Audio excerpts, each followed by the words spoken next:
Hey, smiling Joseph W. Brady. Good to see you again. Post-election, good news for all. Terry, it's good to see you and Robert. And you know what? I think a good portion. I think more of America is happy today than is sad. It's embarrassing to think that we have college universities like Harvard that say to some of our college students, "Oh, you can stay at home because your president get elected." I mean, I don't know about you, but we were never raised like that. You know, if I was a bad kid, I got whipping, and I mean, I got whipped really bad, and I couldn't go cry about it. And I think that, you know, as we look about this last election, is that the message that this generation wants to send to other countries? I'm going to tell you this: you won in North Korea, you're done. Okay, you won in China, you're done. You don't even whine in India, and you wouldn't even think about it in Iran. So why is it now that we can whine here? Okay, I didn't see any whining at BBC. I will say this: I'm incredibly happy that the election's over. Okay, I mean, I was almost seeking to want to see a McDonald's or KFC commercial or something other than, you know, the politicians. At the end of the day, and I've got some articles here that I'll show in the next segment. Americans got tired of the media. The media absolutely handed this deal to Donald Trump on a silver platter. They couldn't have done it any better. The Democrats couldn't have done it any better by calling him a fascist and Hitler. You know what?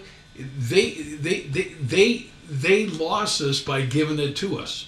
Okay, so I think at this point, in just a week, okay, well today is 7 days, but as of tonight it would be a week. I'm leaving lunches. I'm leaving where I was having lunch. Some of the members of the club were really giddy that Michael Huckabee, former governor of Arkansas, okay, has been nominated to be the ambassador to Israel.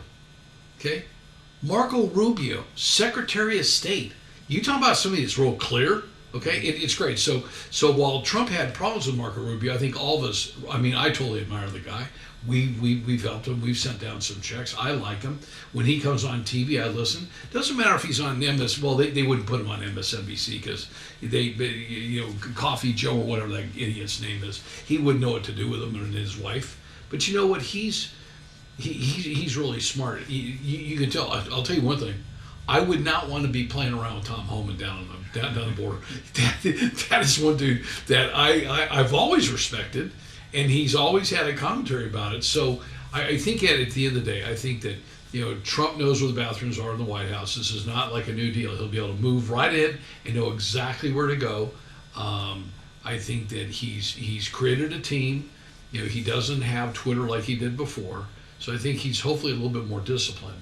And I really do believe that whether you like him or not, and as I've said in past segments, I wrote a 3-page letter to Mar-a-Lago, sent it by FedEx, and I sent it to his office in Virginia, and told him that while I thought he did a great job before, that he just, his mouth and his Twitter just got him in trouble. He's my president now. I'm going to totally support him. I did not support Biden because I felt that the Biden administration lied to us all the time.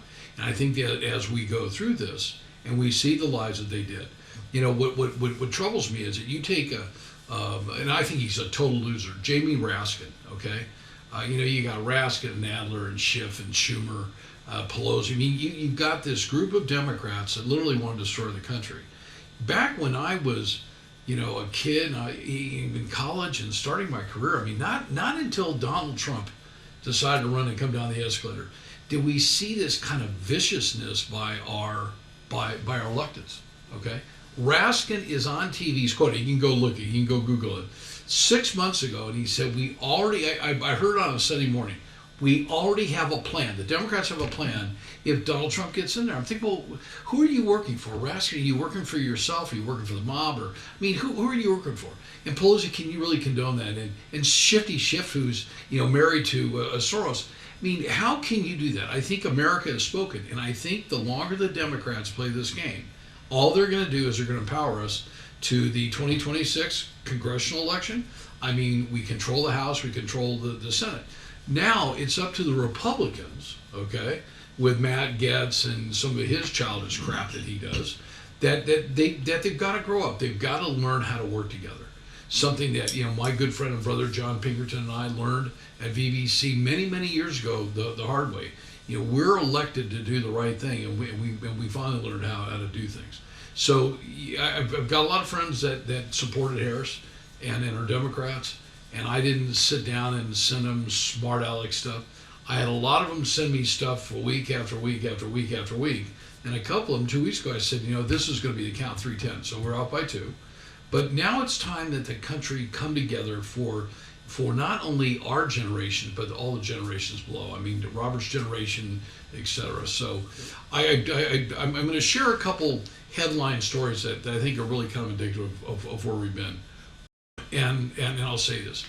There was nothing better, and there still is nothing better, than to see the whiny media meltdown. Scarborough and MSNBC and all these rock stars and all these people from Hollywood said they're going to leave the United States. Listen, I'm willing to give a weekend to come on or have me back. You know what?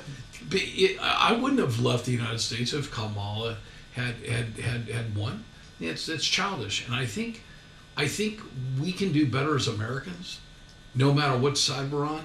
But this divide, and I personally think that if we go back and watch this in 2 years, that there will be some on the other side that say, you know what, didn't like Trump, didn't like him the first time, he's arrogant, whatever, but he did a great job.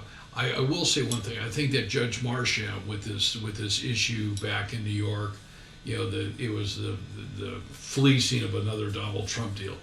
If that guy is smart, he's going to just drop the lawsuit. I think the AG's officer are going to drop these lawsuits. Smith obviously got his ass kicked. They all did. So why not let's work together and work towards a better America. But I want to read a story. So Deb really helps me read through all the papers that we get every day.